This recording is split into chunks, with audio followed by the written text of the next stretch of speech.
Welcome to BSc Statistics students. In this lesson, I explain test for single standard deviation. So large sample test. So large sample test procedure for testing the single standard deviation, that is of considering one sample. If you consider one sample based on the sample standard deviation, the standard deviation, that is population standard deviation and sample standard deviation, what is the test procedure? So because of to test the population standard deviation with the sample standard deviation, while taking the sample standard deviation, how to signify the population standard deviation, how significantly it differs from the sample standard deviation for a particular data. For a particular sample is going to be drawn with the from the population. So like that test procedure is going to be conducted, right? Hope you understand the test procedures, how the test procedure are going to be conducted, right? So for which, if you consider a sample x1, x2 and so on xn, it is drawn from a normal population of size n, drawn from a normal population, for which with mean mu and variance sigma square, that is it is a which follows a normal distribution, that is a population which is following a normal distribution with mean mu and variance sigma square.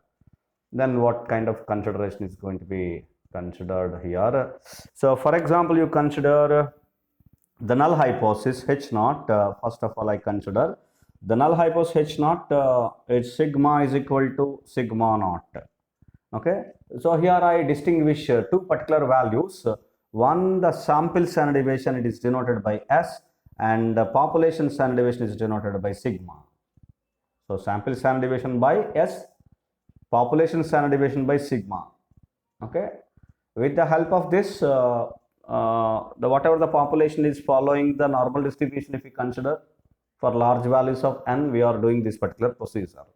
So if you consider H naught null hypothesis, this is the first point. The null hypothesis H naught, it is, if you consider sigma is equal to sigma naught, we can specify two kinds of statements. One, statement number one, the sample standard deviation is drawn from the population standard deviation, is coming from the population standard deviation. That is statement number one.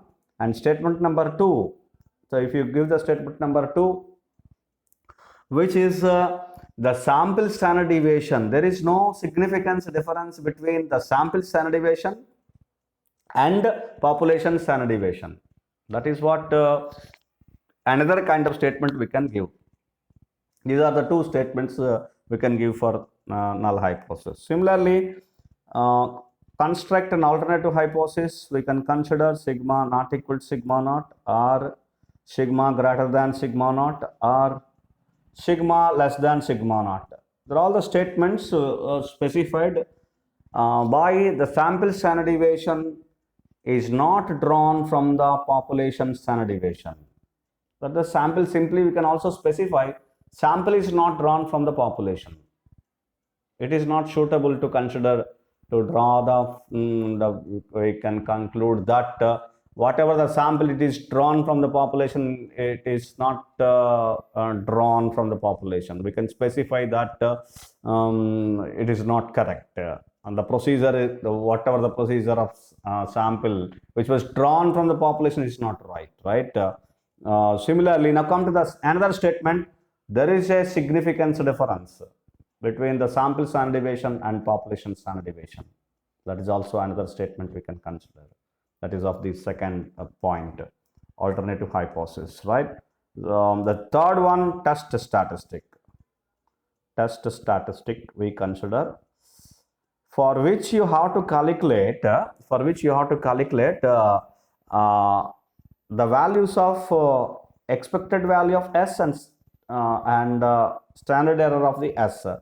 Okay, so for test statistic, to test this kind of hypothesis, if you consider sample standard deviation is our T statistic, then you have to consider Z is equal to S minus expectation of S divided by standard error of S. If you consider this would be the better to consider and suitable to consider to test the null hypothesis, the given null hypothesis sigma is equal to sigma naught.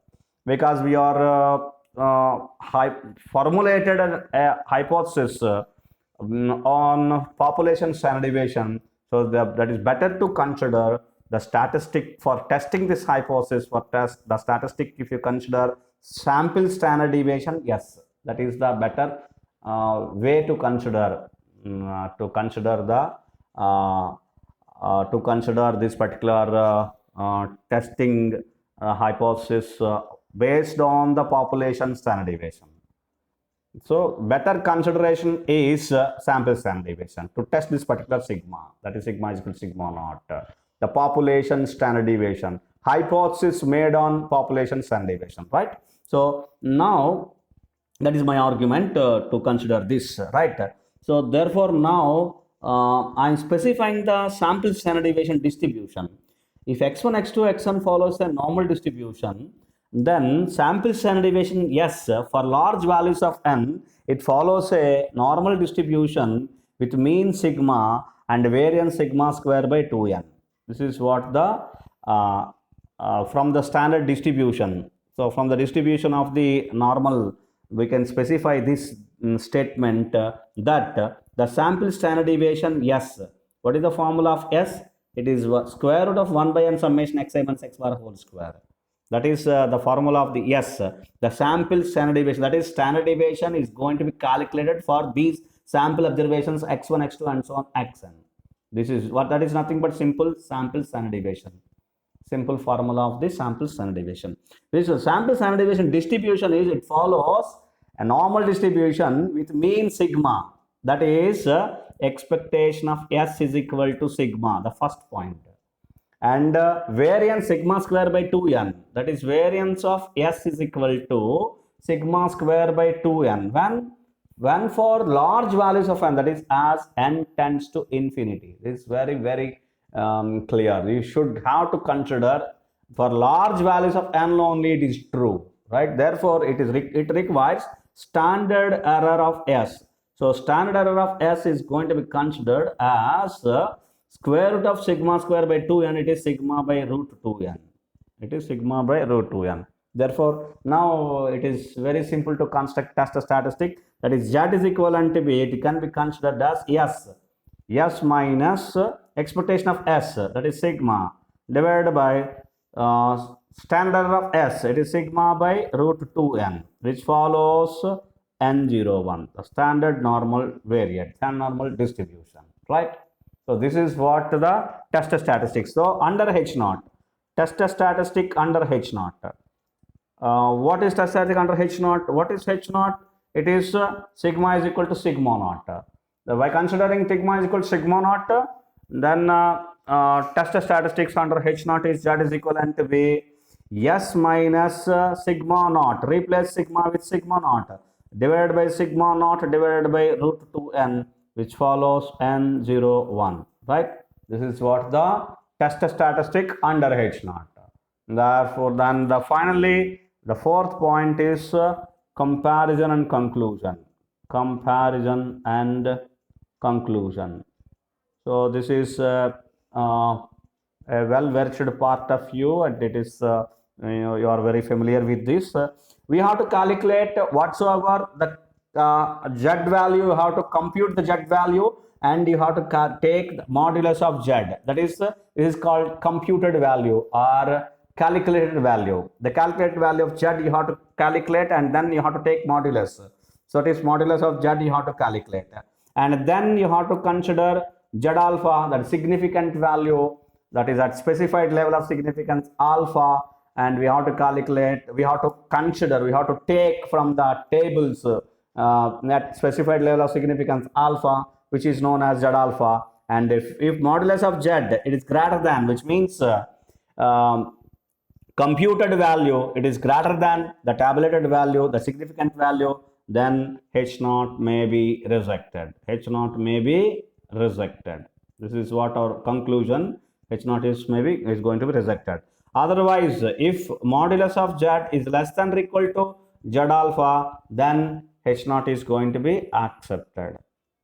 accepted. So this is what the procedure of test for single standard deviation. Hope you understand. Thank you. Thank you very much.